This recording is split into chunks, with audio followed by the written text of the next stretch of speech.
लेकर के और रे वही मूल का फूल ही फल ही आगार। तो अगर मूल को एक को हम मानते हैं, जड़ में पानी देना चाहिए तभी तो फल निकलता है। पेड़ हम आप पेड़ लगाते हैं, इसमें जल देते हैं, खाद पानी देते हैं, तभी तो उसमें फल मिलता है। तो इसलिए पूजा और एक को मानिए और करिए सबकी पूजा। तो सबकी करिए लेकिन अपना इष्ट एक मानिए, गुरु करिए एक को गुरु मानिए, बहुत गुरु मिलेंगे।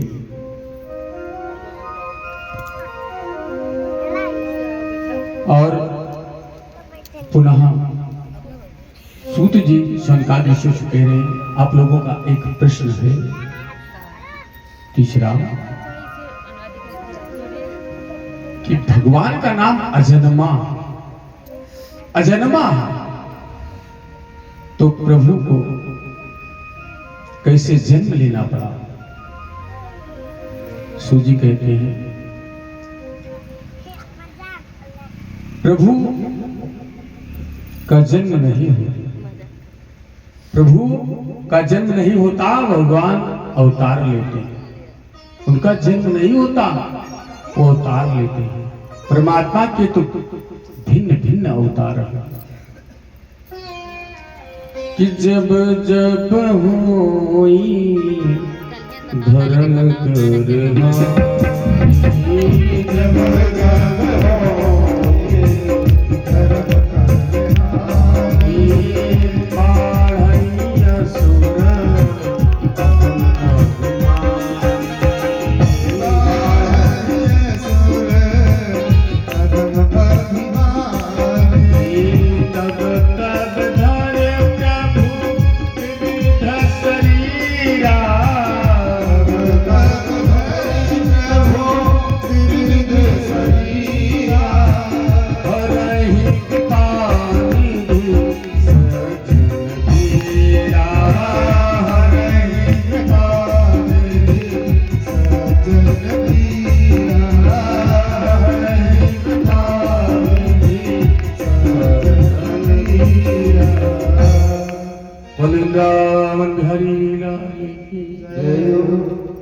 जब जब जब कष्ट पड़ता है तब तब प्रभु शरीर धारण करके सबके कष्ट को दूर करते हैं। विविध शरीर धारण करके कृपा निधान सबके कष्टों को दूर करते हैं। और भगवान की अवतार तो कोई कहता है 12 अवतार, कोई 14 अवतार, लेकिन शास्त्र में 24 अवतारों का वर्णन है। प्रथम में चौथा नर और नारायण, पांचवा भगवान कपिल देव, छठा दत्तात्रेय, यज्ञ भगवान श्री ऋषभदेव, पृथु जी उत्सावतार, कच्छप अवतार, धन्वंतरी अवतार, मोहिनी अवतार, श्री नरसिंह अवतार, वामन अवतार, श्री परशुराम अवतार, महर्षि वेदव्यास अवतार, आदरणीय प्रभु श्री राम अवतार और श्री बलिराम जी शेषावतार, कन्हैया का अवतार, हरि अवतार, हंसावतार, बुद्ध अवतार और कलिकाल कलयुग में अवतार होना है, जो अवतार के रूप में होना है। भगवान का अवतार होना है। रामा अवतार और कृष्णा अवतार, इसमें विशेष माना गया है। इन अवतारों में भगवान ने जीवन जीने का किस प्रकार से मर्यादित होकर जीवन जीना है। रामा अवतार में सिखाया है। और कृष्णा अवतार में चंचलता पूर्वक जीवन का निर्वाहन करना सिखाया है। राम कृष्ण दो एक हैं, अंतर नहीं निमें, इनके नयन गंभीर हैं, उनकी चपल विशेष। भगवान राम मर्यादा का पालन करते हुए और भगवान राम सीधे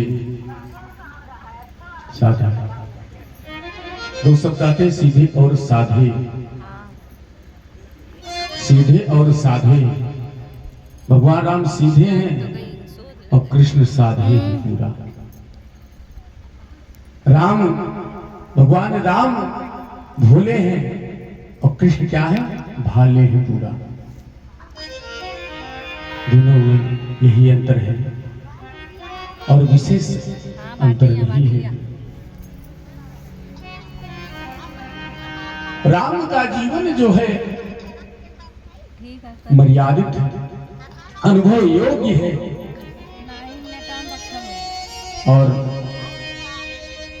कृष्ण का जीवन गाया गया है भागवत में महर्षि वेद व्यास जी ने। मूल प्रयोजन गोविंद चरण का स्मरण और उनकी चंचलता जीवन को सुखमय बनाने के लिए उसका गायन किया है, गाया है। हृदय शुद्धिमादेवितम्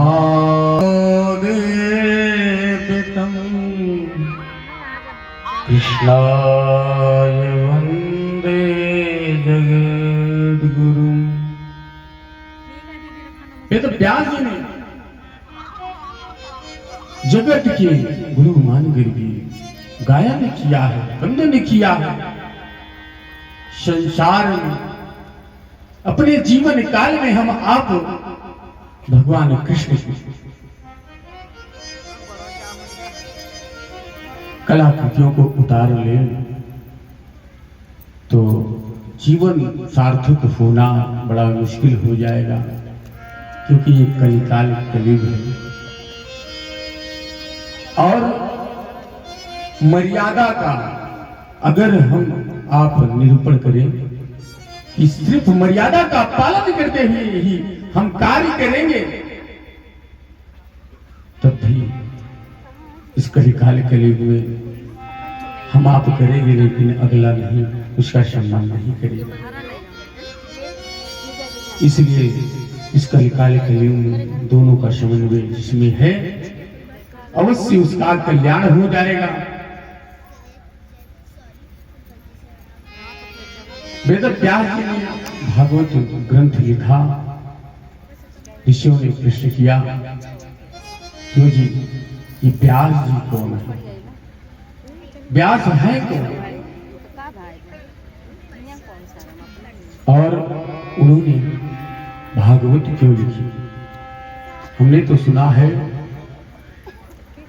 उनके पुत्र के बारे में कि सुखदेव जी महाराज जब वन में जा रहे थे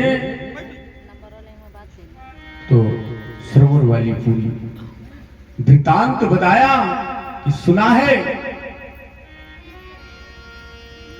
कि पुत्र के मोह में इतना अगाध प्रेम था कि वो वन जा रहे थे तो पीछे पीछे पुत्र मोह के कारण बार बार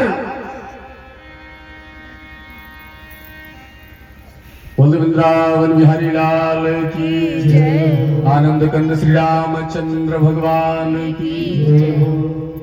और ऐसा होता है, कुछ लोग सोचते हैं कि ज्ञानेन यद्रा पूर्णेन विद्येन यत् विद्यता सद्ध में कृतेन चयो देवे पंजेयेन पंजिता। इसको वेद में लिखा गया है कि लोग वहां जब पहुंचते हैं तो सोचते हैं कि हम परम ज्ञानी हैं। ऐसा कभी नहीं सोचना चाहिए। हम तो नहीं सोचते, हम तो कुछ नहीं जानते। यहाँ पर बैठ करके जो भी कर रहे हैं कुछ नहीं कर रहे हैं, हम कुछ जानते नहीं है। सीधा जो गुरु की कृपा है वही प्राप्त है।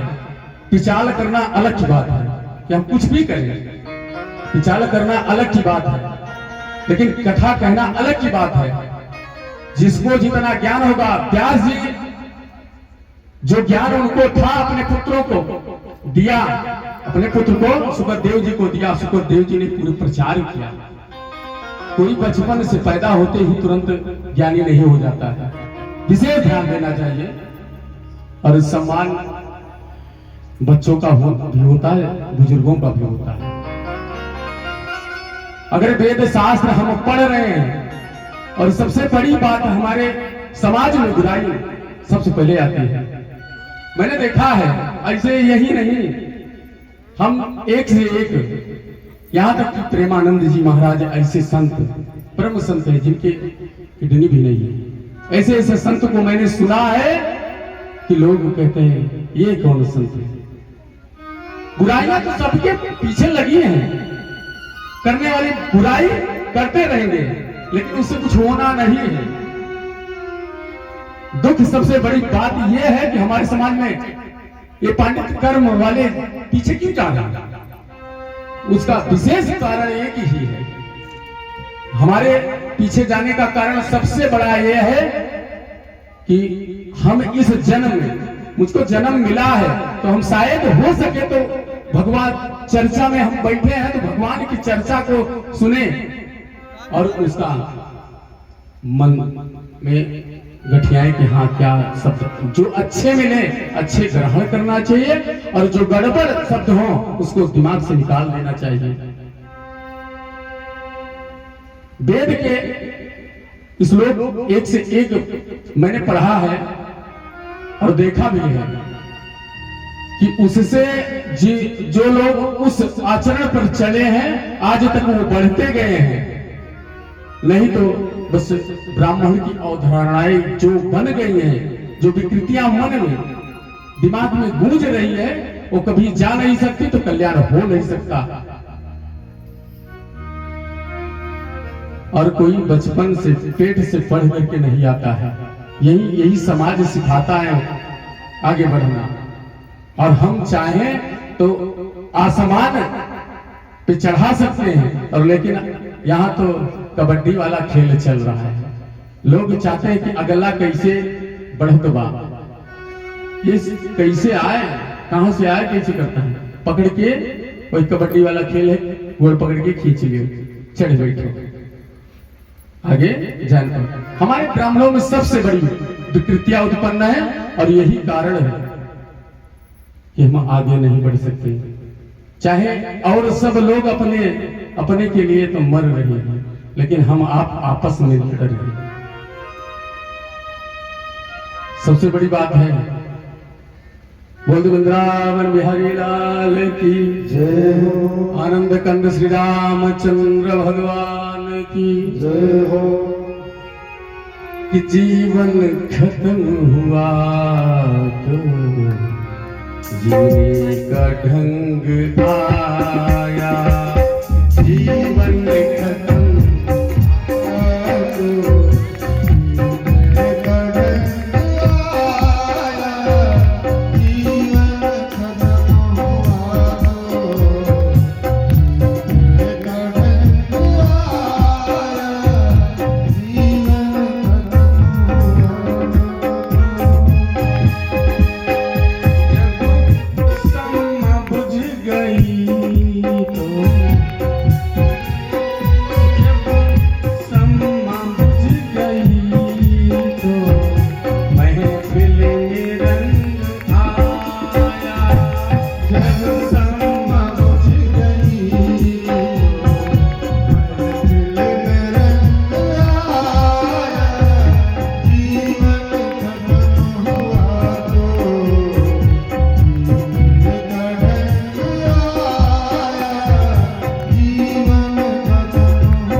सोचते हैं कि थोड़ा सा लाओ राम राम कर ले।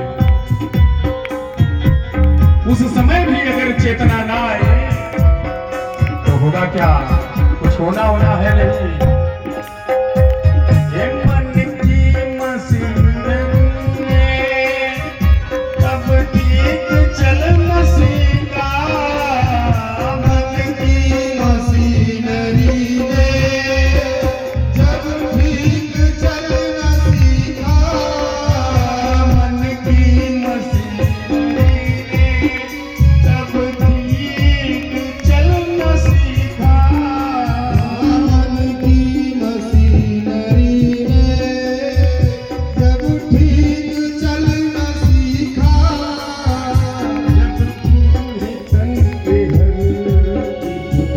जब बूढ़े तन के जब बूढ़ गल के पुरजे में जंग आया, बूढ़ गल के पुरजे जंग आया, जीवन खत्म हुआ तो जीने का ढंग आया, जीवन खत्म हुआ तो जीने का ढंग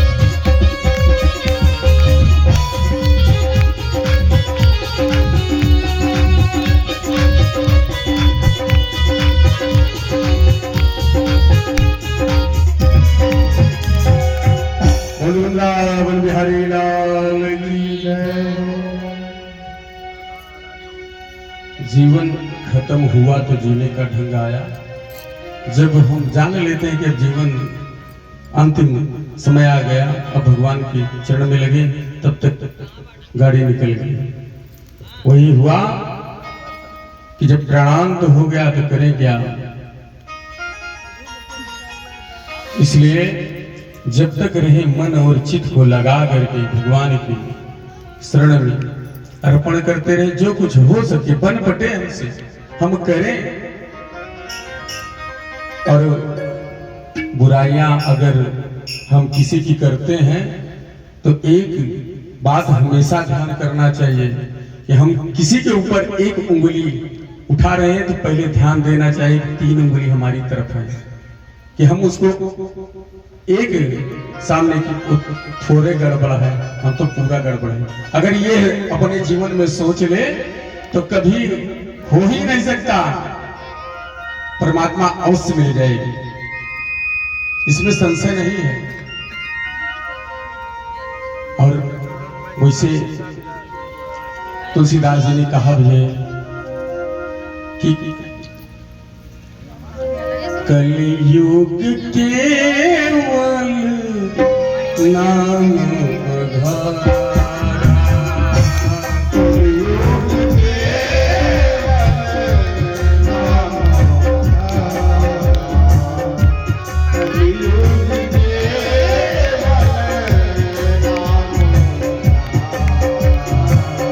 सुमेरी सुमेरी नर उतरे तारा, सुमेरी सुनीरे नर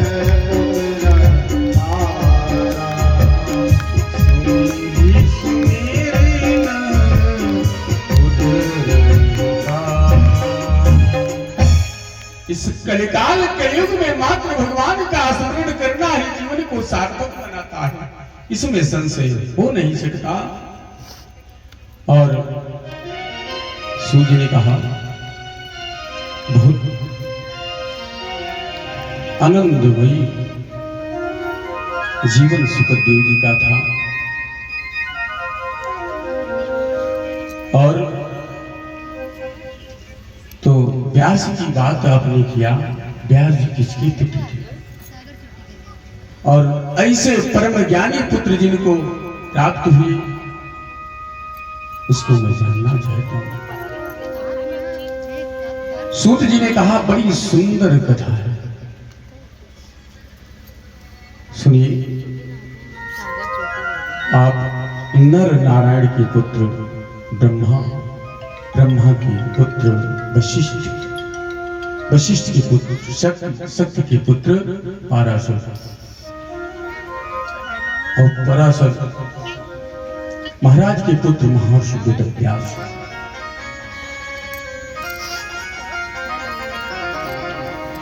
वेदव्यास जी का जब जन्म लिए तो उनका कृष्णद्वैपायन नाम पड़ा, लेकिन बाद में जब श्रीमद् भागवत का निरूपण किया, लिखा,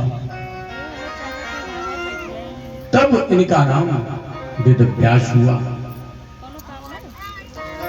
और आप ध्यान दे करके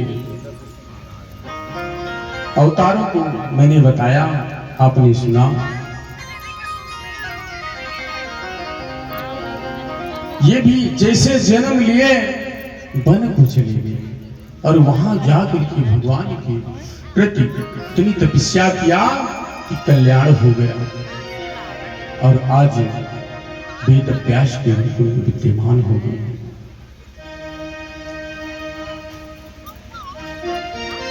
व्यास जी ने कहा आने के बाद अपने मां से, जब भी तुम माता मुझे स्मरण करोगी, हमेशा आपके पास आ जाऊंगा, परंतु मुझे प्रभु के चरण में ही रहने दो।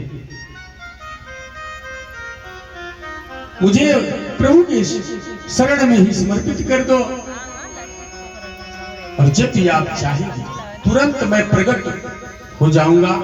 आप इच्छा करिएगा, मैं जहां भी चाहोगी वहीं प्रकट हो जाऊंगा।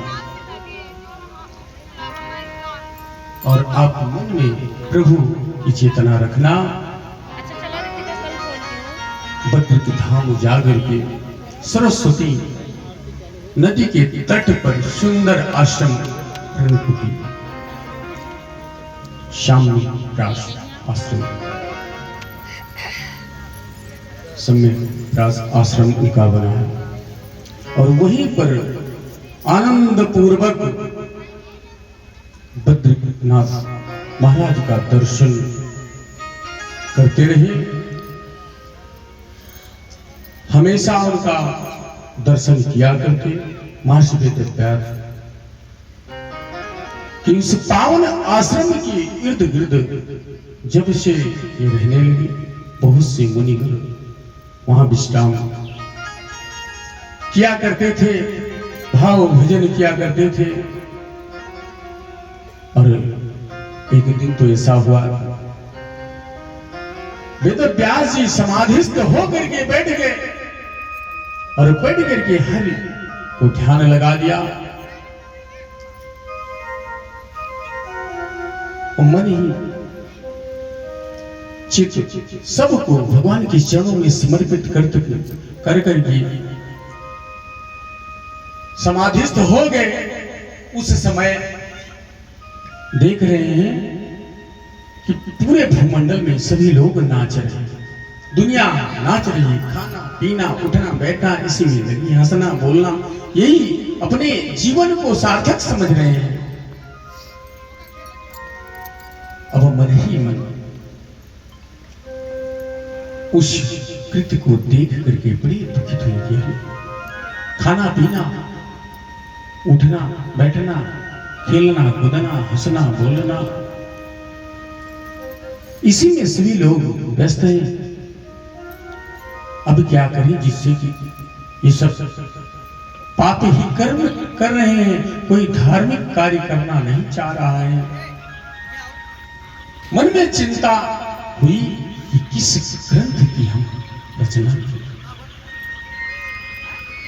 ऐसे दृश्य को देख करके अपने जब ध्यान को तोड़ा तो वही चिंतन मन में विद्यमान हुआ कि अब हम करें क्या, किस ग्रंथ की रचना करें जिससे इन मनुष्यों का कल्याण हो जाए, जीवन सार्थक हो जाए। मैंने ऋग्वेद, यजुर्वेद, सामवेद, अथर्ववेद, एक वेद से 4 वेद की रचना की, लेकिन हमें नहीं लगता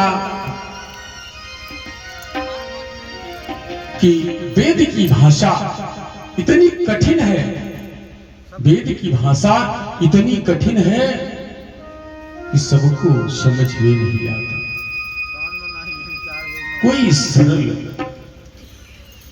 कोई सरल बनाए ग्रंथ की रचना करें जिससे कि मानव का उद्धार हो जाए। मन में अत्यंत चिंतित हुई, सोचा क्या करूं। वेद के आधार पर उन्होंने 17 पुराणों की रचना की, 17 पुराणों की रचना की, परंतु जिसमें कि विष्णु पुराण सबसे श्रेष्ठ था। उसमें जितनी 17 पुराणों की रचना की, लेकिन उनके मन को शांति नहीं मिली, अत्यंत दुखी थे, संतोष नहीं हुआ, चिंतित हैं और अपने आश्रम में बैठे हुए चिंतित मन से मुंह लटकाए हुए बैठे हैं। उसी समय नारद जी का आगमन होता है। बोल वृंदावन बिहारी लाल की जय हो। और जो ही नारद जी ने वेदव्यास जी को देखा, चिंता आतुर देख करके पूछ, क्या बात है? आप जैसे परम ज्ञानी संत इतना दुखित है तो संसार के मनुष्यों के कलेश को कौन दूर करेगा? कैसे दूर हो पाएगा? कृपा करके अपने दुख का कारण बताइए। पाराशर नंदन, सब कुछ ठीक तो है, क्यों उदास हो? इस उदासी का कारण मैं जानना चाहता हूँ, कृपा करके कहिए। व्यास जी खड़े होकर के दोनों हाथ को लगा करके थपक कर रोने लगे। कहा, हे महाराज, मैंने 17 पुराणों की रचना की, परीक्षा 4 वेद साक्षात विद्यमान हो गई। कल्याण समाज में कैसे होगा? क्या जीवन में सिर्फ उठना बैठना, खाना पीना, हंसना बोलना, यही जीवन है?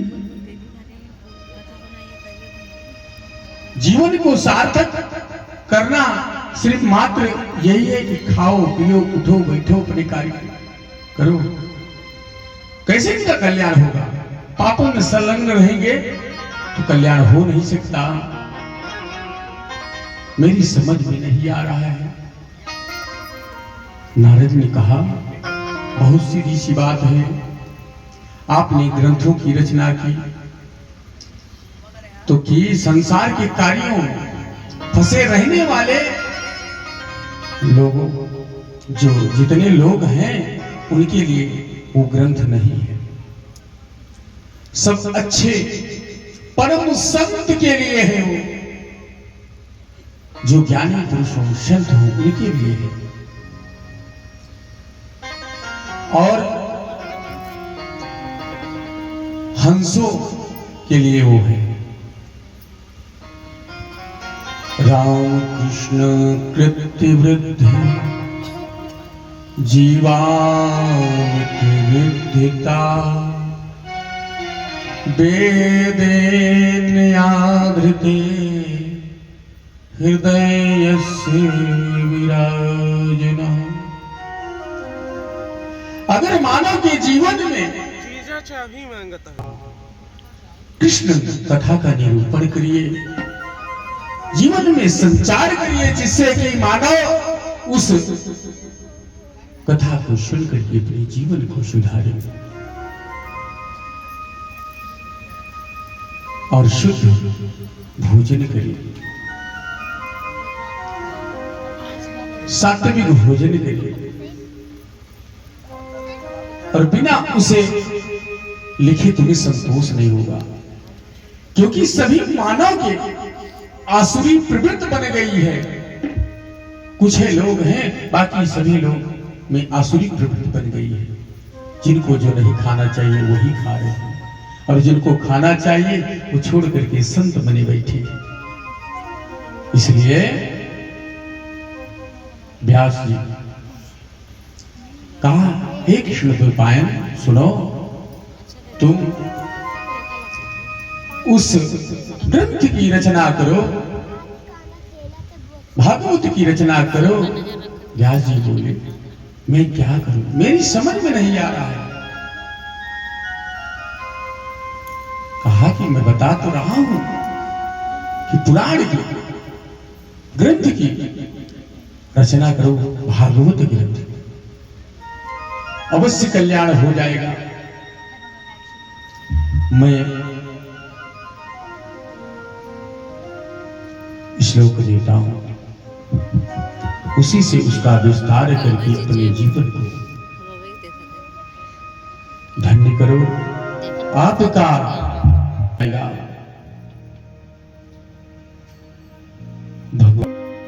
मान करके नारद जी ने दिया और नारद जी दे करके अपने आश्रम चले। वैसे भी कहा गया है, बलवृंदावन बिहारी लाल की जय।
थोड़ी कुछ ऐसा इंतजाम हो जाए।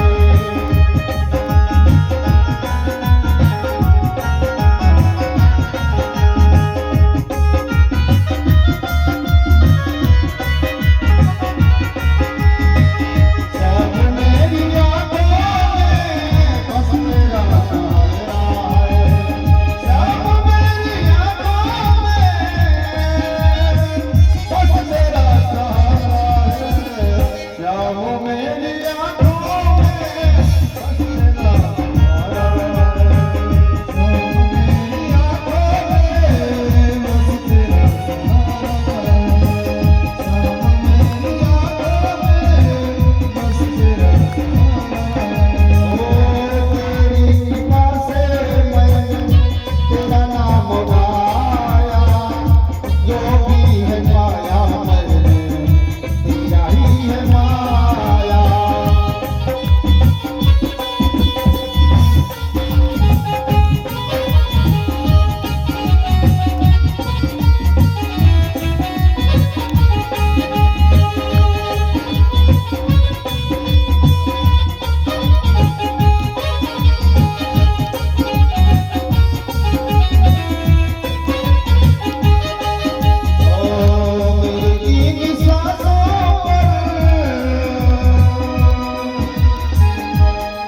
ऐसे नहीं भैया, हमारी माताएं बहनें भाई लोग जो पिता तल बैठे में एक बार अपना दोनों हाथ ऊपर कर लें।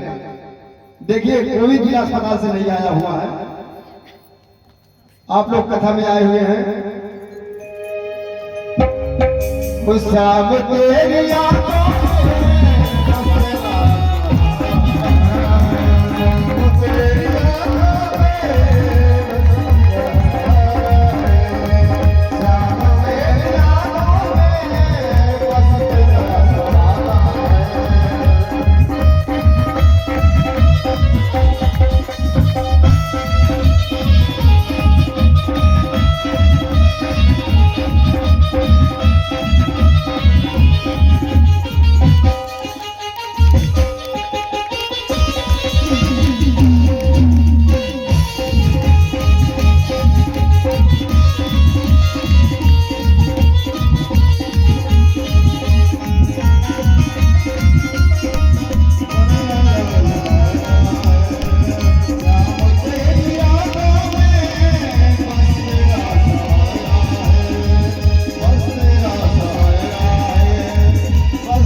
बोलते ध्यान रे सखी अवध धाम की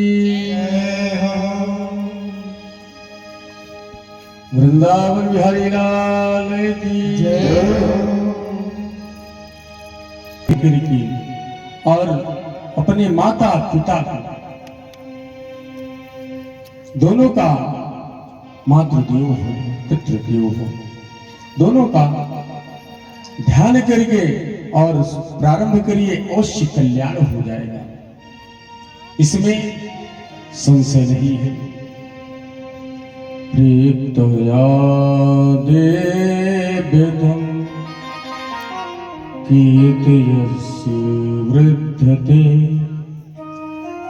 जीवने पर्यन्ता विस्मयं न संशया। अवश्य ही कार्य सिद्ध हो जाएगा, इसमें एक प्रश्न संशय नहीं है। और ये संसार को देखते हुए इसका निरूपण करना कि मानव देखिए किस प्रकार से जीवन यापन कर रहा है, उसको देखते हुए अवश्य, क्योंकि कि मोह निशा जग सोनिहार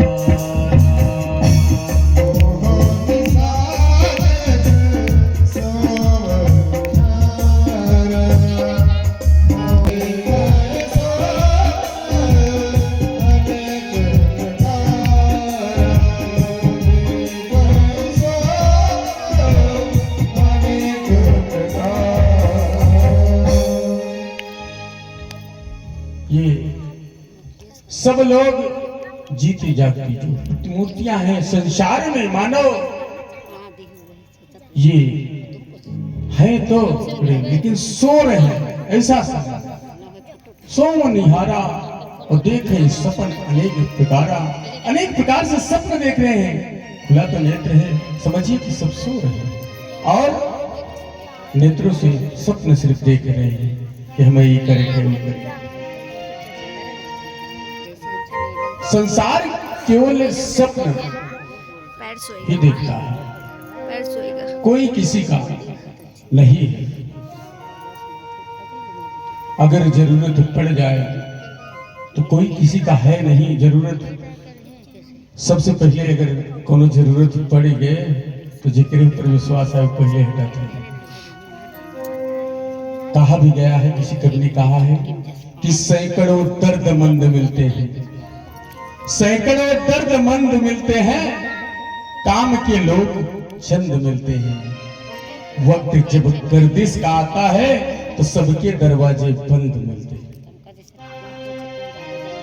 समय जब गर्दिश का आएगा तो अवश्य आप किसी के दरवाजे पर जब जाएंगे तो वो दूर से देख ले आपका आवत तो हो सकत है मन में ये सोचे वह देखा गुड्डू तिवारी आवता है, कोनो जरूरत हो सकत है आहे तब आवता है, कुछ लेने आवता है। जब अगर वक्त हो सकता है कि आप प्रेम बस मिलने जा रहे हो, फिर भी लोग सोचेंगे। ये कभी नहीं सोचना चाहिए, कैसे भी हो हमारे द्वार पे जो आ रहा है अतिथि के स्वरूप आ रहा है और हमेशा उसका सम्मान करना चाहिए। कैसा भी हो, हमसे अगर बन पड़ रहा है तो दे दे, नहीं भैया हाथ जोड़ ले भैया हमारे पास नहीं है। लेकिन ऐसा लगभग निकल रही है। पहले अगर आहे घरे तो बताए दे कि गुड्डू भैया आवला है, वहां होता है उनसे बताए दे, घरे ना बाकी ऐसा एक जगह भैया एक जगह जरूरत पड़ी और बेचारे सोचे कि जाइए हमारे ऊपर बड़ी विपद पड़ी है, जाइए कुछ हमारे मित्र है, परम मित्र है, हमेशा उनके हम साथ दे हैं, वही हमारे साथ देते हैं। दोनों जने में बड़ा समन्वय है। आज हमारे ऊपर पड़ी है, हमेशा उनके काम में जो जरूरत पड़ी उनके काम दहन, लेकिन आज हमारे ऊपर पड़ी है, लाओ थोड़ा सा जाए चला जाए। गए और दूरी से देखी ना आवत तो सोचे है कि ये समय हुए आओ है इनका जरूरत नहीं हुए, कहीं इनकी कुछ हो है ना, बहुत परेशान है और ये पैसे की ताएं आवत हुई है, मांगे इनकी ताएं तो द्वारे पर रहा, उसे कहा है कि वह हो आओ है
उस ग्रंथ का, श्रीमद्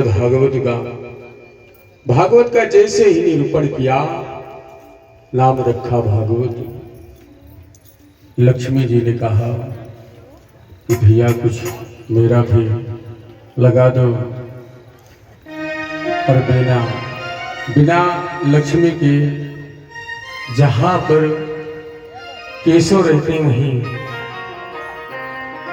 विष्णु भगवान जहां रहेंगे वहीं तो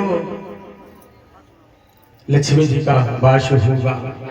हम लोग तो लक्ष्मी की पूजा ज्यादा करते हैं, सोचते हैं कि लक्ष्मी जी ज्यादा कृपा करती रहे, लेकिन जब तक हम विष्णु जहां रहेंगे वहां तो हमेशा रहेंगी, विराजमान रहेंगी। तो इसलिए ज्यादातर हम लोगों को चाहिए कि विष्णु भगवान की पूजा करें और साथ में उनकी भी पूजा करें, तो अवश्य हमेशा धन सुख समृद्धि विद्यमान रहेगी। जैसे कहा तो श्रीमद् आगे लगा दिया, पूरा निरूपण हो गया, क्योंकि अभी कथा बहुत ज्यादा नहीं हो पाई है, कथा लंबी है और परम संत वही निरूपण करेगा। तो व्यास जी निरूपण करके अब सोच रहे कि अब समय हो गया है, मेरा पुत्र इतना दिन हो गया तपस्या करते हुए वो आ जाए। तो एक अपने शिष्य को भेजा और आधा श्लोक बताया था, जाकर के वहां गायन किया। और जैसे गायन किया, मन और चित्त को लगा करके बैठे हुए सुखदेव जी अपने नेत्र को खोले और जैसे उसको देखा, आगे आगे बोलो, कहा कि और मुझे याद नहीं है, अगर ज्यादा सुनना है तो अपनी हमारे गुरु जी के पास चलो, अर्थात व्यास जी के पास चलो, वही इसको पूरा उन्हीं को जानकारी है। फिर तपस्या में लीन हो गई, दोबारा फिर भेजा, अब की बार फिर थोड़ा सा बढ़ करके कहा, श्लोक बोला, वह सुन करके प्रसन्न चित हुए और तुरंत उसके कहने पर और सुनना है तो चलो, पुनः वही प्रश्न किया, फिर याचना की और साथ में चले गए। वहां भागवत के 18,000 मंत्र, 4 श्लोक, 18,000 मंत्र का ये मंत्र है। श्रीमद् भागवत महापुराण के जितने 18,000 श्लोक हैं, एक एक श्लोक 18,000 मंत्र उनका निरूपण किया और उनको बढ़िया से सुखदेव जी को प्रदान की। और सुखदेव जी को विदेह राजा जनक के यहाँ कहा कि इसका देखिए ये परिपूर्ण रूप से इसका निर्वाह कर सकता है प्रवचन का कि नहीं कर सकता है। राजा जनक विदेह के यहाँ भेजा। वहां से परिपूर्ण होकर के जब पता चला व्यास जी को पुनः परिपक्वता देख करके और संसार में इसका प्रवाह करने के लिए रस की अनवरत प्रवाह करने के लिए सुखदेव जी को दे दिया। फिर सूत जी से सौनकाद ऋषि कहा भागवत का तो निरूपण हुआ आपने बताया, लेकिन हम एक चीज जानना चाहते हैं कि भागवत में 18,000 श्लोक को आप मंत्र बोल रहे हैं, ऐसी क्या चीज है को जीवन में अगर उसकी धारणा एक भी मंत्र की जीवन में धारणा कर ले तो कल्याण हो जाए। तो मात्र कहा कि मात्र उसका दर्शन ही, उस 18,000 मंत्रों का दर्शन मात्र कर लो संसार में आवागमन पर डे, लेकिन प्रतिदिन उनका दर्शन करो पूजन करो, आवागमन की चक्कर से मुक्ति मिल जाएगी। कहा कि इससे राजा परीक्षित को मुक्ति मिल गई। कहा राजा परीक्षित? पुनः सौनकाद ऋषियों ने कहा कि राजा परीक्षित किसके पुत्र है, ये कौन है राजा परीक्षित? कहा सुनो, जब महाभारत का युद्ध समापन की ओर था और दुर्योधन जो है भीम की गदा से अत्यंत कष्ट पा करके और बड़ा कराह रहा था, उसी समय दुर्योधन का मित्र अश्वत्थामा, जिसका नाम अश्वत्थामा, वो आया और उस कष्ट को देख करके बोला कि अरे भैया, जिसने भी तुम्हारी ये हाल की है, आप ये प्रण में करता हूं कि आपके कष्ट को देखा नहीं जा रहा है, इसलिए उसकी खानदान में कोई बचेगा नहीं। कहा नहीं, ये कोई बात नहीं है, मुझे कष्ट सबसे बड़ी बात का ये है कि मेरे सो भाई पूर्व करो सब चले गए, परंतु वो 5 के 5 ही थे, 5 बचे के बचे, एक भी का मृत्यु नहीं हो पाई। सबसे बड़ी हृदय को मेरे गलानी है कि उनमें से एक भी नहीं डिगा कि चला गया होता, सब की सब वैसे वर्तमान बैठे। यही कष्ट है। और कराहते हुए कहा,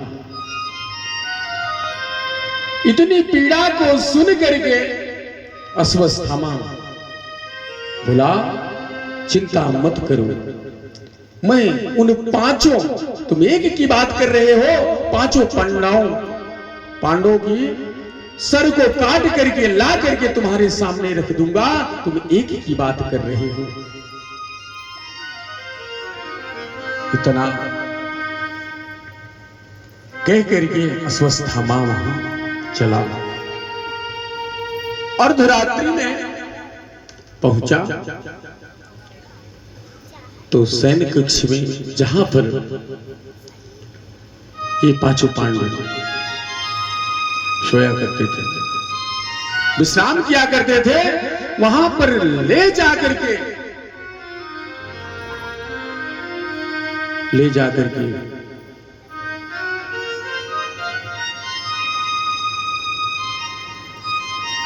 अदितो वृद्ध मया दिविते कृतो देव जनार्दन सादिनो यत्ते वृत्तो दिव्य देवांग्रता।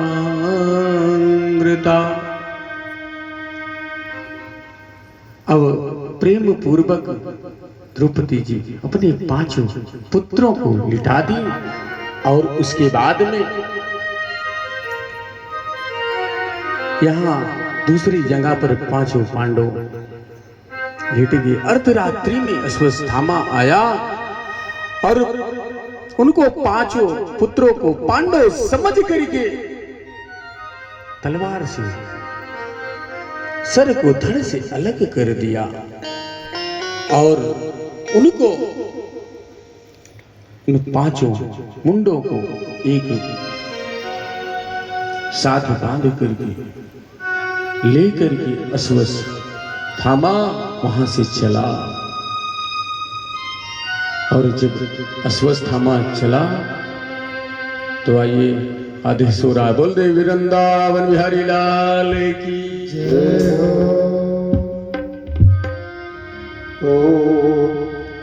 राम चलो आओ मोरे अंगना, राम चलो आओ मोरे अंगना, राम चलो।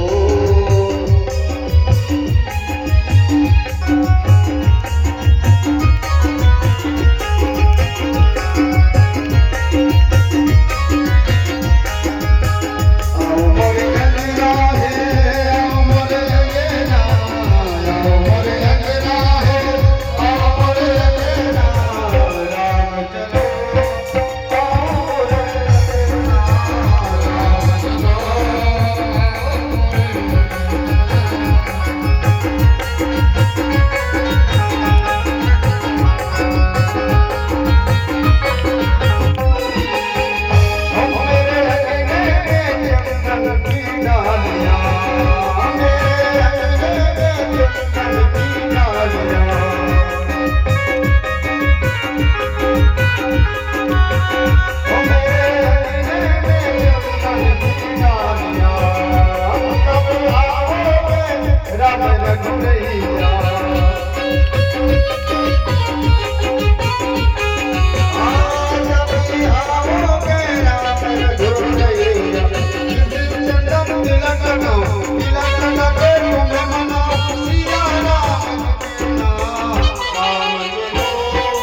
लेकर के अर्धरात्रि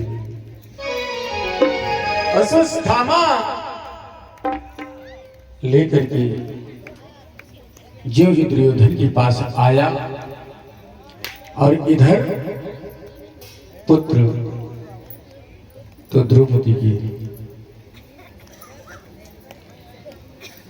आधृणेन पूर्णेन च पापेन यस्य समान्विता कर्मयोगेन अस्याकृति अस्य पापं भवे। ये पूर्व जन्म का होता है, जिसके साथ ऐसा कर्म यदि हो जाए तो समझ लो कि पूर्व जन्म में उनके साथ उन्होंने किया था। तो इधर द्रौपदी के पुत्रों का तो सर कट गया, लेकिन जिनको मारने गए थे वो बच गए। और जिसका केशव रक्षक हो उसको कौन मार सकता है। जाको राखई साइया मारी सकई ना कोई, बाल न बाका करी सकई जो जग बैरी हो। पूरे संसार का बैरी हो फिर भी उसे कोई भी उसे मार नहीं सकता। कारण ये है कि केशव जिसका रक्षक है उसका भक्षक कौन हो सकता है। और जैसे उस गठरी को खोला तुरंत दुर्योधन देख करके रोने लगा, चिल्लाने लगा कि अरे ये पुत्र था अभिमन्यु, उसका तो प्राणांत तो हो चुका है और 5 ये बचे थे। अब मुझे पानी देने वाला किसी को आपने नहीं छोड़ा। कराहता हुआ धड़ाम से गिरा, उसका प्राणांत हो गया। और यहां अगर बच्चे को चोट लग जाती है तो कितना कष्ट होता है। एक पुत्र को यदि चोट आ जाए तो बहुत कष्ट होता है, और जिनके 5 पुत्रों का प्राण हर लिया गया हो उसको कितना कष्ट है। माता शिशूनां निधनं सूतानां शिष्यमय घोरं प्रताप्यमाना।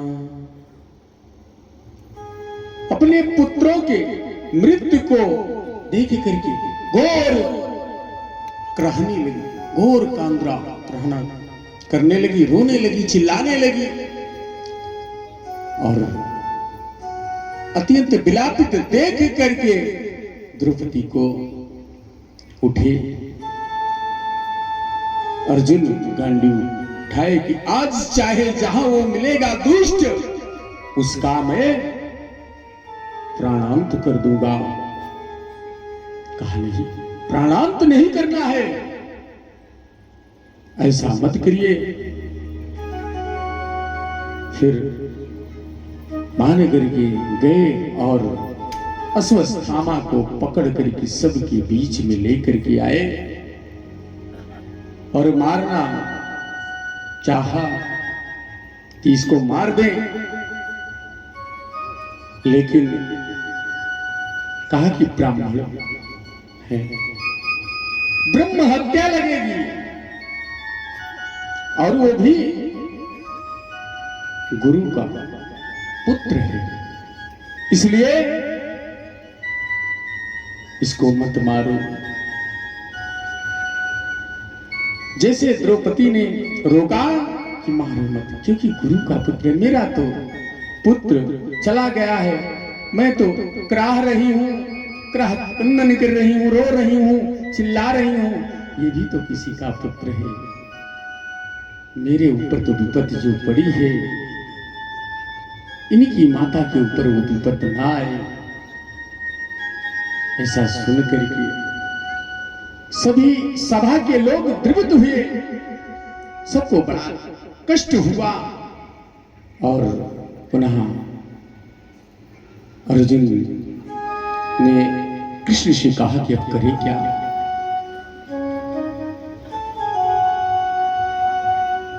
तो अर्जुन से कन्हैया ने कहा कि देखिए, पहली बात तो गुरु का पुत्र है, ब्राह्मण है, और उसकी हत्या नहीं की, करना चाहिए। और आता ताई इतना जघन्य कर्म किया है, इसको छोड़ना नहीं चाहिए। तो कहा आप तो ऐसी परिस्थिति में मुझे लाकर खड़ा कर दिए कि मारना भी नहीं चाहिए, छोड़ना भी नहीं चाहिए, तो करे क्या। तो कहा कि सुनो, इसके मान का मर्दन कर। सामने खड़ा है, उसको देख करके अर्जुन क्रोधित हो रहे हैं, लेकिन केशव कह रहे हैं कि मारना नहीं चाहिए, छोड़ना नहीं चाहिए, इसकी इस स्थिति में हम करें तो क्या करें। तो वही उसके मस्तक पे जो मड़ी थी, बाल बनवा दिया और उसको ले लिया, निकाल लिया, और अपमानित करके सभा से भगा दिया। अपमानित होकर के, क्रोध युक्त होकर के मन ही मन विचार करता हुआ कि हम किसी को छोड़ेंगे नहीं। इनके वंश में प्रण कर लिया कि पानी देने वाला एक भी बचेगा नहीं, किसी को हम छोड़ेंगे नहीं। कुछ समय बाद सुना कि अभिमन्यु की स्त्री जो है उत्तरा के गर्भ में गर्भ जो है पल रहा है। जैसे पता चली, अश्वस्थामा ब्रह्म उसने चिल्लाया कि उसका प्राणांत हो जाए। उस समय उत्तरा ने भगवान कन्हैया के शरणों में जा गिरी, कहा प्रभु बचाओ, नहीं तो मेरे तो प्राण निकल जाएंगे। तो एक रूप में सामने खड़े हैं, दूसरे रूप में अन्य भिन्न करने पर ही गर्भ में जाकर के प्रविष्ट हो गए। और गर्भ में जाकर के प्रविष्ट हो करके एक तरफ से उसकी रक्षा कर रहे हैं और बाहर से खड़े हैं और पूछ रहे हैं कि अब स्थिति बताओ। कहा कि प्रभु अब कोई दिक्कत नहीं है। तो कहा ठीक है, कोई दिक्कत होगी तो बताना। और भगवान एक रूप सूक्ष्म रूप से घर में प्रविष्ट होकर के दर्शन दिए।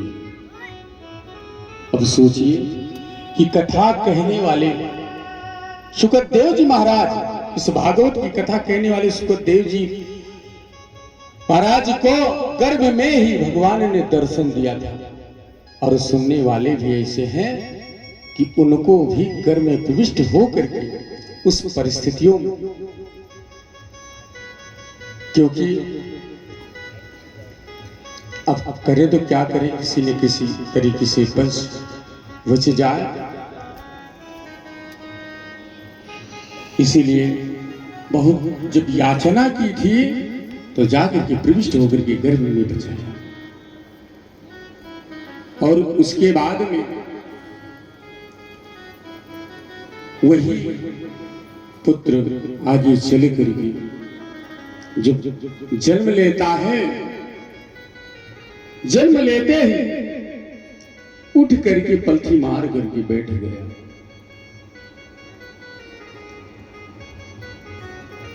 और उसका नाम विष्णु रखा गया।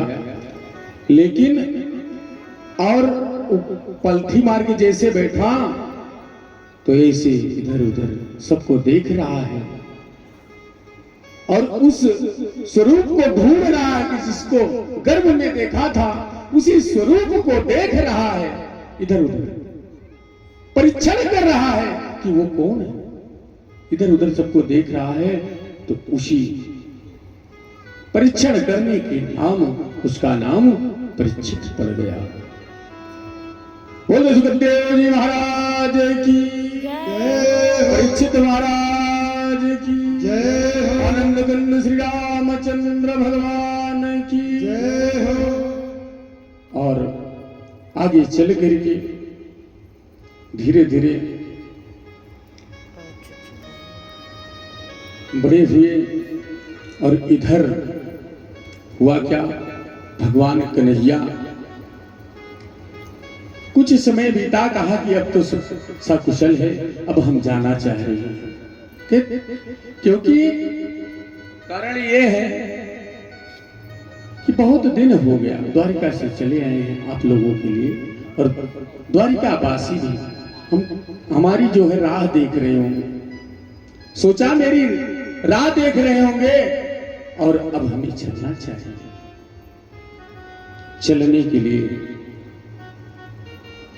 आदेश लेने से पहले सबसे पहले युधिष्ठिर के पास गए, उनसे कहा कि मांगना है जो मांगो।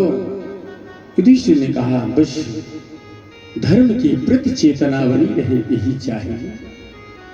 ऐसे ऐसे सभी को जो जिसकी भावना थी सभी ने कहा और पुनः अंत में पांडवों की माता के पास गए, उनसे कहा कि माता जी, बुआ, उनको बुआ कहते थे, बोले कि बुआ जी अब हम जा रहे हैं, आदेश करो। और पहले आदेश करने से पहले मैं ये चाहता हूं कि जो मांगना चाहो मांग लो, मैं वरदान देना चाहती हूं।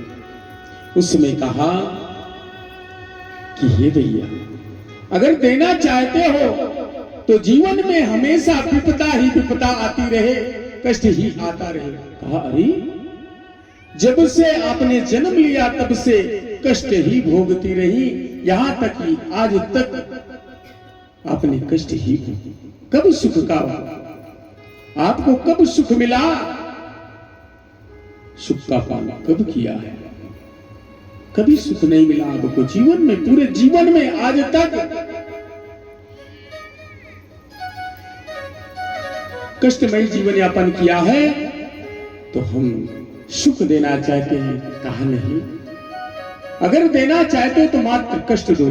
कारण है कि अगर मेरे ऊपर कष्ट रहेगा तभी आपकी याद आती रहेगी, और नहीं तो अगर मैं सुखमय जीवन यापन करता हूं, जो भी जितने भी मनुष्य हैं अगर सुख में रहते हैं तो कोई भगवान को याद नहीं करता है जब कष्ट पड़ता है। दुख मां सुमिरन सब करें, दुख मां करे न कोई, और जब सुख मां सुमिरन करे तो दुख काहे का होई। सुख मां सुमिरन सब करे, दुख मां करे न कोई, और जब सुख मां सुमिरन, कुछ जब कष्ट पड़ा था तबे, या कष्ट जब होता है कि दुख मां सुमिरन सब लोग, जब सुख हो जाए दुख ही में सभी लोग पूछते हैं कि भगवान, हे भगवान, होते हमारा कष्ट दूर कर देते हैं। लेकिन सुख में कोई भगवान को पूछता नहीं है। दुखमा सुमिरन सब करे, सुखमा करे न कोई। और जब सुखमा सुमिरन करे तो दुख काहे का हो। दुख कभी हो नहीं सकता। बोल वृंदावन बिहारी लाल की जय हो। अवश्य कष्ट में ही आदमी याद करता है, इसलिए विपदा ही विपदा हमारे ऊपर पड़ती रहे कि आपकी याद बनी रहे कन्हैया।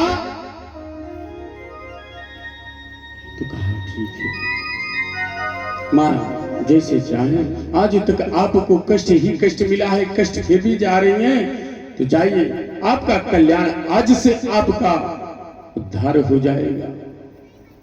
कष्ट जो तुम्हारा है सब दूर हो जाएगा, आवागमन के चक्कर से मुक्ति मिल जाएगी। प्रदान दे दिया। अंत में भीष्म के पास गए और भीष्म को इच्छा मृत्यु का वरदान था। कहा कि मांगिए, क्या चाहिए। भीष्म पितामह ने कहा कि भैया हमको तो कुछ नहीं चाहिए, बस एक चीज आपसे। कहा वरदान मांगो। कहा कि वरदान नहीं चाहिए, मात्र एक चीज चाहिए कि आपके चरणों में प्रेम बना रहे और पूरे यदुवंश कुल का समन्वय। रास्ते में भीलों से युद्ध हुआ और युद्ध में अर्जुन पराजित हुए। कहा है कि भीलन लौटिन गोपिका, वही अर्जुन वही बाण, वही अर्जुन वही बाण। लेकिन कारण है तब केशव थे साथ में। केशव का मात्र भगवान की भक्ति हमेशा बनी रहती थी, अगाध प्रेम था, उनके सखा थे। और भगवान का हाथ जिनके ऊपर हो उनका अनिष्ट कभी हो नहीं सकता। और जैसे ही भगवान ने उनका साथ छोड़ा, बताइए इतने बड़े योद्धा जिन्होंने युद्ध करके विजेता हो, महाभारत के विजेता घोषित हुए, और उनको भीलों में लूट लिया। मात्र केशव को न रहने की वजह से वहां से दुखित हो करके, और जब लौट करके आए उनको अत्यंत दुखित देख करके मन में विचार किया कि अरे युधिष्ठिर जी, देखते ही विचार कर रहे कि अरे ये क्या हुआ। मुख मलिन, पूछ रहे क्या हुआ। बहुत ही कष्टमयी स्वर में बोले कि एक समय था कि मैंने महाभारत की युद्ध का विजेता घोषित हुआ, और आज है कि प्रभु स्वधाम चले गए, और मेरे हाल क्या हुए कि भीलों ने मुझे लूट लिया गोपिकाओं। यही कष्ट है, यही मन में केशव का सभी लोग चिंतन करने लगे, पूरा परिवार। और उधर मन में सोचे कि अब तो बिना केशव के कुछ हम लोगों को अच्छा नहीं लग रहा है। अब जीवन केशव के बिना अधूरा है। तत्काल में पांडव लोग परीक्षित को राजा बनाए।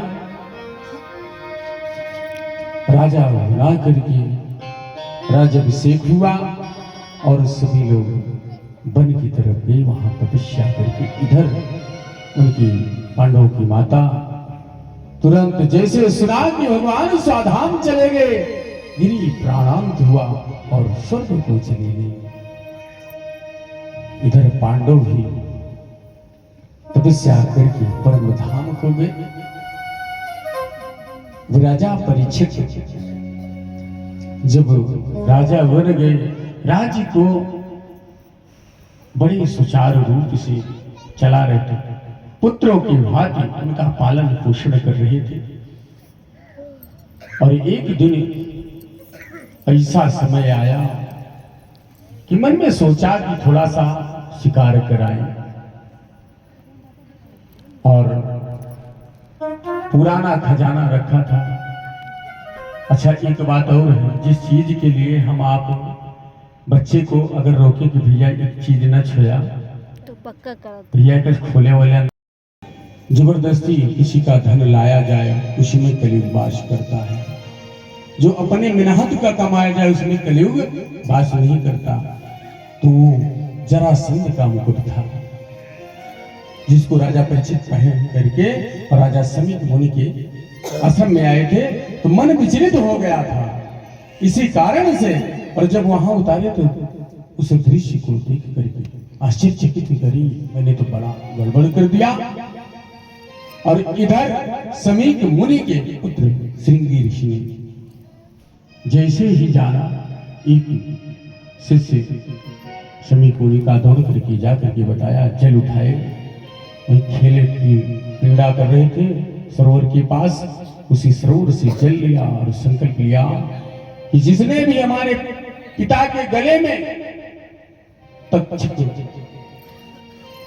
बंसी के इस नाग को गले में डाला है, मरे हुए सर्प को, इनके शरीर को अशुद्ध कर दिया है, तपस्या में बैठे हुए थे, आज के 7वें दिन इसकी मृत्यु निश्चित है।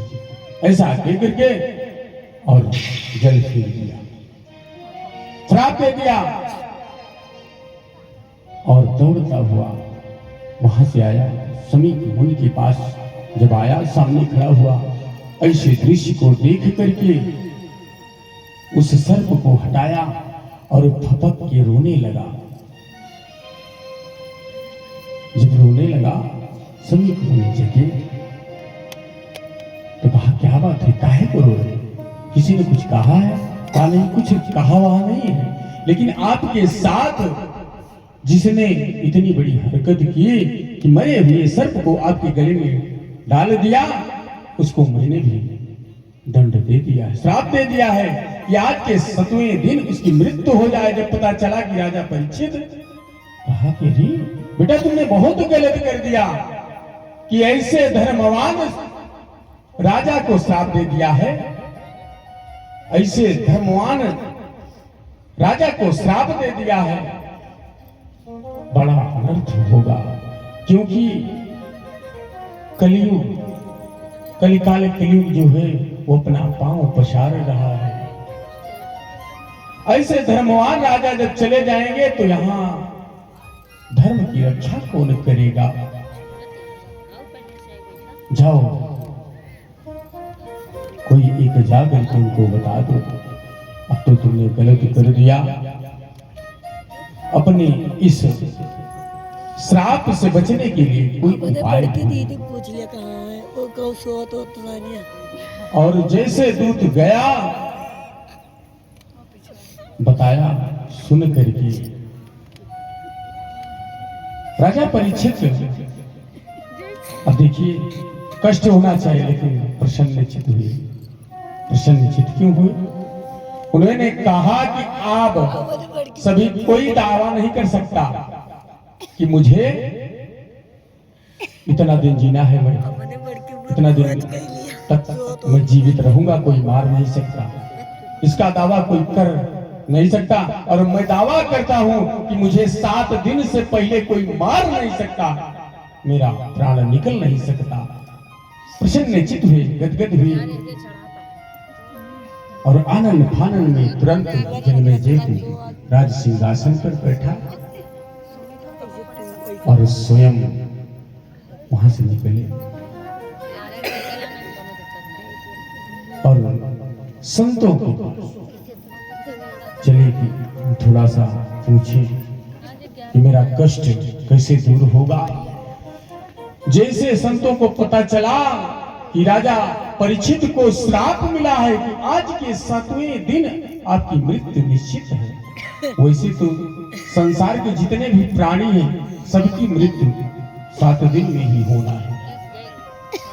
पता नहीं कहाँ करता है। हमारे आप पर भी यही है कि 7वें दिन में हमें आप भी जितने भी लोग हैं सबको जाना है।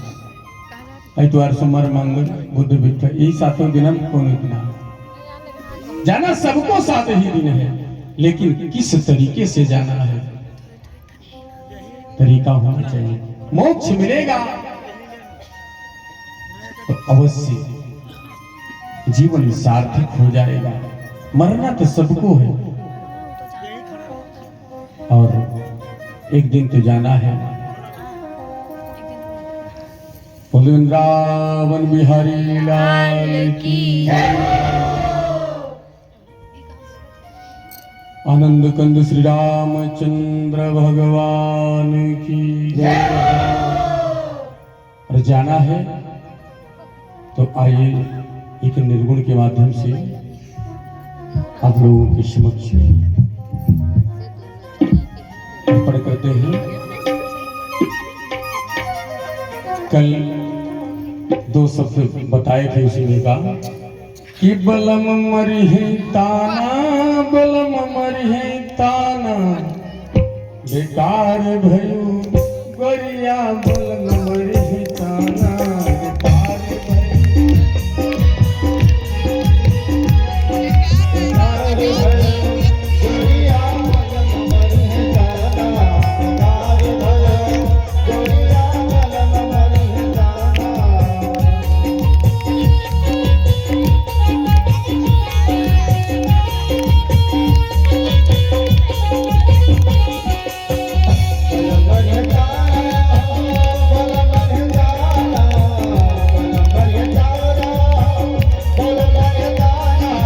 बेकार भयो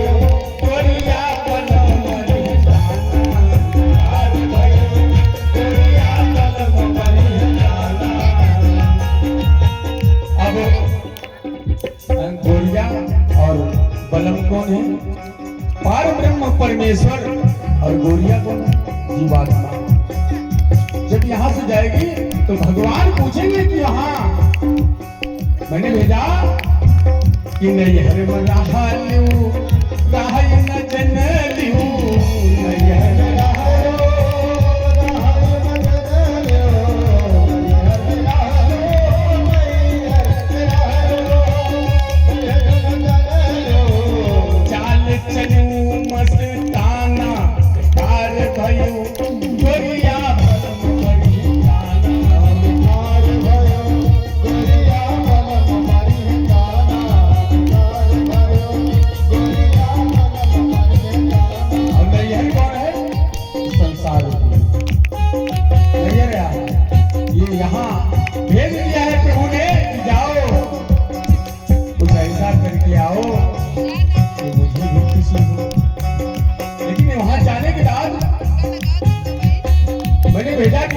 सत्कर्म करना, लेकिन जितना दिन रहे पाप में ही संलग्न रहे। नहीं हर रहा लियो रहा न जन लियो, नहीं हर रहा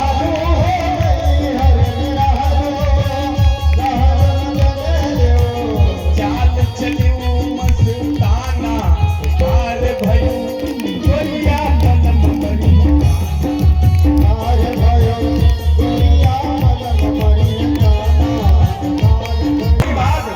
भगवान ने फिर भेजा जा करके कुछ अच्छा कर्म करो, आने के बाद अपने मस्ती में मस्त बनो। मतलब प्रभु ने जिस काम के लिए भेजा है उसका कोई मतलब ही नहीं है।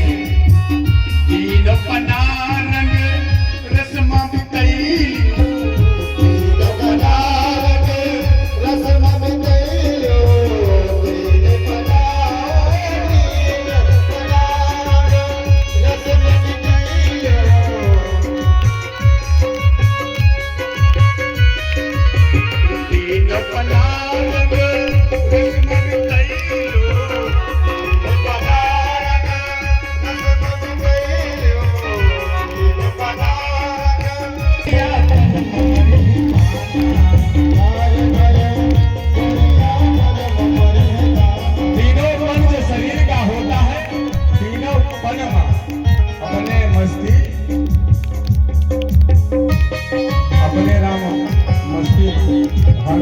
मस्ती में अपने में मस्त है, कोनो मतलब ना नहीं कि प्रभु से आ क्योंकि कोनो कष्ट पड़ा है तो वो पहुंची, ऐसा कोनो मतलब ना है।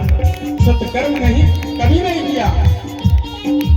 और चौथे का मतलब क्या है, जब जाने का समय आया, गवन के मतलब आए जो चार पहले दादा कहाँ रहे लोगों लेके आओ तुम्हें डोली, आज भी चार लगते हैं तब भी चार लगते हैं, लेकिन अब डोली ना है, अब तो बहुत गाड़ी घोड़ा है, उमा सब आवत जाते हैं, लेकिन वही गोली डोली में अंतर है। तो जाने वाले जाते समय अंतिम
किसी का है नहीं, अलग आया है अलग जाना है। लोग कुटुंब कोई काम न आई है, लोग कुटुंब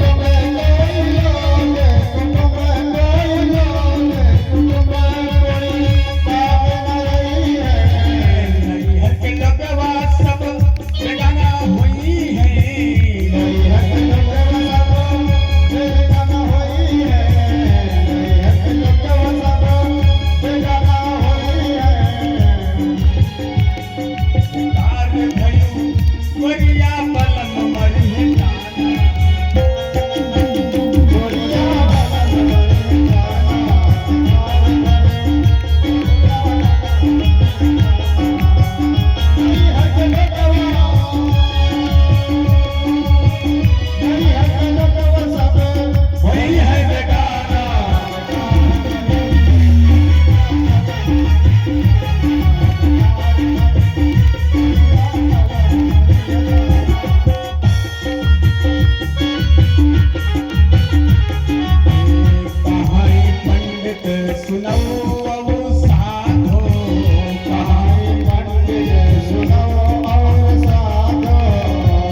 श्री रामचंद्र भगवान की जय हो। और जैसे ही शबीर ऋषियों ने सुना, वहां बहुत से थोड़े थोड़े से भी संत लोग आ गए और उसी बीच में सुखदेव जी महाराज विराजमान हो गए। सभी देख करके सुखदेव जी महाराज को प्रणाम किया, आसन दिया, बैठ गए। और आइए आज यहीं पर बैठा देते हैं क्योंकि 10:30 बजे भूख है।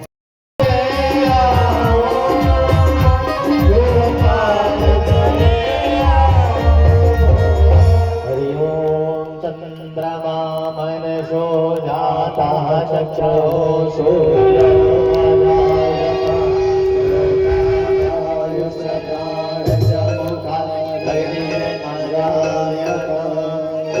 भागवत भगवान की जय। तेरी आरती कन्हैया तेरी आरती, तेरी आरती कन्हैया तेरी आरती।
पर एक परिक्रमा कर लें। हरि हनुमान कथनस्वसे जलेन शीतलीकरणं हस्त प्रक्षाल्य अधपाण प्राणाय कौशं भवतु वारकः तद्योगघातानां शान्तिर्भवतु वारकः। शीतले तुम जगन माता शीतले तुम जगन पिता शीतले तुम जगत धात्री शीतल। करते हुए अपने एवं अपने परिवार के मंगल की कामना भगवान